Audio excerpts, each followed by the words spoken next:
Stocks are lower early following yesterday's late day bounce as we start the morning in the US mildly negative. As I speak to you right now, the Russell is down 1.39%, the Dow is down 1.1%, the Nasdaq is down 0.86%, and the S&P is down 0.87%, but they do seem to be coming off their lows.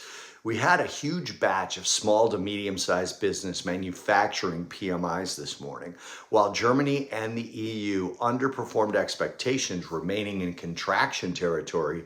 The UK and the US outperformed expectations, with the UK staying in contraction territory and the US remaining in expansion territory. The negative aspect of the US figures was that they still underperformed last month's number, coming in at 50.2 versus 52.7 last month. After that, the ISM manufacturing figure in the US also underperformed expectations and dropped back into contraction territory for the first time since January. JOLTS job openings also underperformed expectations, coming in at 7.568 million, and the quits rate remained unchanged at 2%.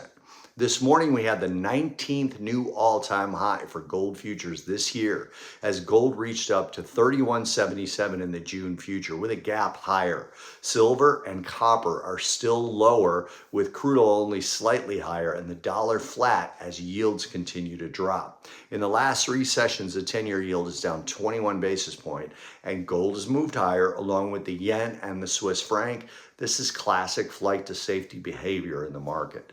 Tomorrow is tariff day, when the U.S. will announce the specifics about the reciprocal tariffs, and there could be plenty of news to change where the narrative around these tariffs currently sit. So we have to keep an eye on financial headlines for today. Looking ahead, earnings after the closing bell, only one company reporting with a market cap of over $1 billion, and that's Encino Technology.